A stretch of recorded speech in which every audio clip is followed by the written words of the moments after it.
It's been 6 months since the most deadly and destructive fire in California history, the Camp Fire. Tonight's edition of PBS's Nova is a harrowing first-person account of that disaster and where it fits into a global trend toward more frequent, massive infernos. The documentary Inside the Mega Fire comes from Miles O'Brien. And for us, he explores how researchers are breaking new ground in understanding the dangerous spread and intensity of the flames. It's part of our regular series on the leading edge of science. This has got potential for a major incident. When first responders arrived at the Camp Fire, the flames were already so fierce and the winds so strong they had trouble getting close to the fire. Eyes on the vegetation fire have about a 35-mile-an-hour sustained wind on it. Fanned by high winds, fed by drought-stressed trees, the fire moved incredibly fast, consuming an acre of forest every second. A horrific scenario was unfolding that also presented an opportunity for scientists to better understand how wildfires spread. We're not gonna get through here. They're doing active suppression right there. But let's go up and see what we can find. So meteorologist Craig Clements and his team from San Jose State University sped right toward the inferno.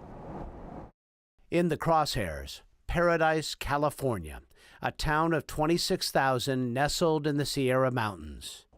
It was the morning of November 8th, 2018, and everyone who lived there had to leave in a hurry. I'm just gonna get the out of Dodge. This is getting heavy. They were forced to run a gauntlet through flames. There are only 4 roads that lead off the mountain, and all of them were perilous. Oh my God, there's fires everywhere. I don't want to die here. I don't want to die. Please get out of town, and as you're going out of town, please be careful. With the frantic exodus still underway, we drove in the opposite direction, eventually meeting up with Clements and his team close to the fire line. Perfect, perfect, perfect. They had found a relatively safe vantage point to gather some unprecedented data. We are driving in a one-of-a-kind custom rig. The scientists hope to use it to peer into the fire in a way that no one else has before. We need to better understand fire spread, and the meteorological data is one of the key components. And yet we never measure things on an active wildfire. We usually use a satellite, we see plumes in the radar, which is great, but we're not really seeing what's going on right here. Plumes, the columns of smoke and gas that rise from the flames, are more than a sign of fire. They also create their own weather, and Craig Clements suspects they actively spread the fire. But how? To understand, he aims a sophisticated LiDAR right at the plume. LiDAR is like radar that uses a laser beam instead of radio waves. It bounces off the smoke particulates as they are propelled by the wind and returns information about speed and direction. We've been able to slice through a plume with our LiDAR, and we've been able to measure the rotation and the wind field associated with a rotating column, and so that's pretty exciting. The plumes at fires like these are complicated systems. As hot air rises, cooler air rushes in.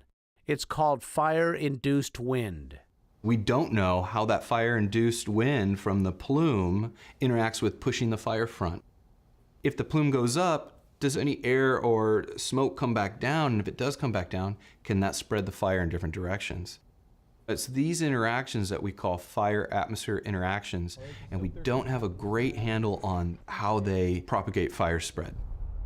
A big factor in the exponential spread of the Camp Megafire, spotting. Hot embers, also called firebrands, launched and carried by 50-mile-an-hour winds, landed as much as a mile ahead of the fire front. New spot fires started again and again, rapidly, randomly. But exactly how spotting fuels the growth of megafires is one of the big unknowns in wildfire science. So it's still blowing northeasterly. Craig Clements hopes his work might lead to some answers. This is a real strong low-level jet coming down off the mountains. Right now, wildfire prediction models are not sophisticated enough to factor in all the complexities of the atmosphere and terrain, and they don't account for spotting at all. We are trying to forecast how many spot fires there will be, and that's something no model right now can handle. At the National Center for Atmospheric Research in Boulder, Colorado, they're leveraging their expertise modeling weather and climate to give teams on the ground battling a wildfire a better sense of what the future holds. Fire is very challenging to predict because there are a lot of factors that are involved that are not really atmospheric or traditionally atmospheric. Atmospheric scientist William Mahoney showed how the latest models can see trouble as it brews. In this case, close to home.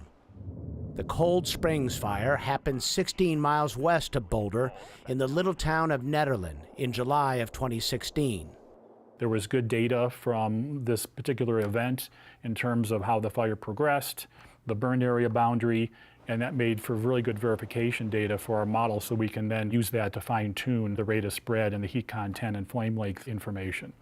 The model is designed to allow them to predict the rate of the spread of the fire 18 hours in advance and run what-if scenarios for different moisture levels in the forest. We're trying to simulate the general characteristics of a fire, but we will definitely not be able to say at this second and in this location a tree is going to burn or a building is going to burn. You really almost need to know every tree, every bush, every piece of grass and what its state is to really predict what's going to happen. Fire ecologist Jennifer Balch and her team from the University of Colorado are trying to find more precise, more efficient ways to assess forest health so that the models can be more accurate.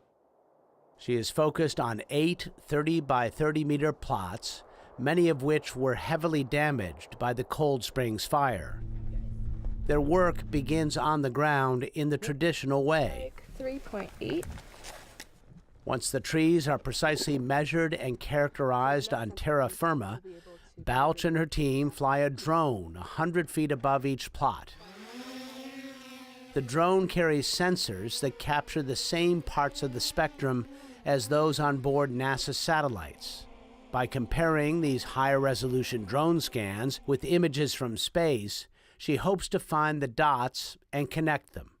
The Holy Grail: understanding how a forest is doing from space.